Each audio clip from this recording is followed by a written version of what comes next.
A poem by Lewis Carroll. The Walrus and the Carpenter.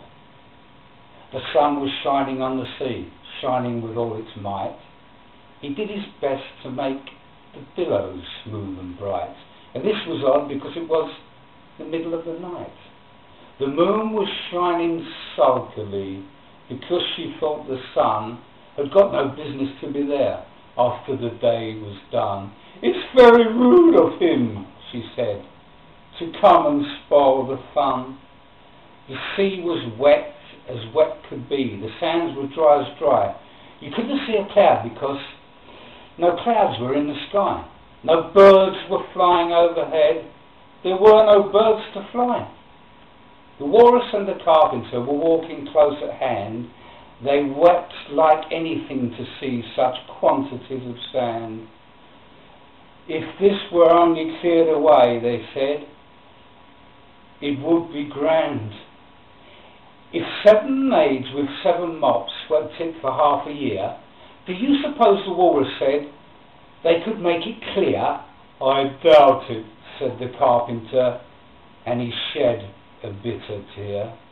"Oh, oysters, come and walk with me," the Walrus did beseech.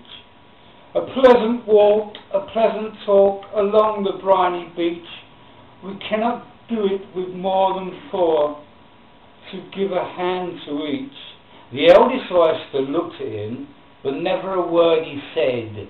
The eldest oyster winked his eye and shook his heavy head, meaning to say he did not choose to leave the oyster bed. But 4 young oysters hurried up, all eager for the treat. Their coats were brushed, their faces washed, their shoes were clean and neat. And this was odd because, you know, they hadn't any feet. 4 other oysters followed them, and yet another 4. And thick and fast they came at last, and more and more and more, all hoping through the frothy waves and scrambling to the shore. The Walrus and the Carpenter walked on a mile or so, and they rested on a rock conveniently low, and all the oysters stood and waited in a row. "The time has come," the Walrus said, "to talk of many things, of shoes and ships and sealing wax, of cabbages and kings, and why the sea is boiling hot, and whether pigs have wings." "But wait a bit," the oysters cried, "before we have our chat, for some of us are out of breath, and all of us are fat." "No hurry," said the Carpenter. They thanked him much for that. "A loaf of bread," the Walrus said, "is what we chiefly need.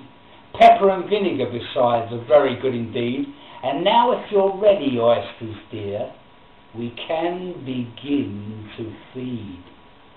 "But not on us," the oysters cried, turning a little blue.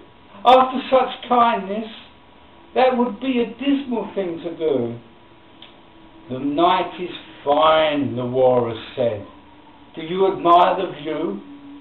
It was so kind of you to come, and you are so very nice."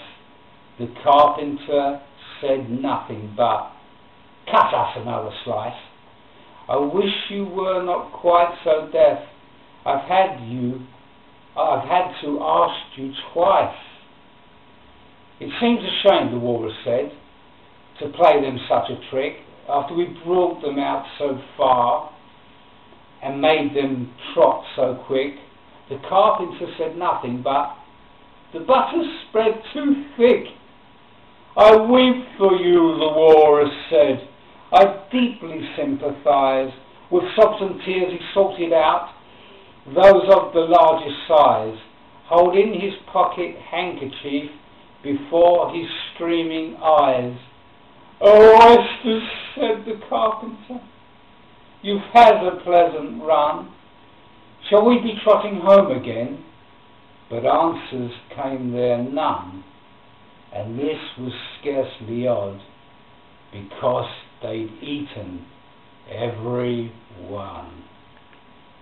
The Walrus and the Carpenter. Good night.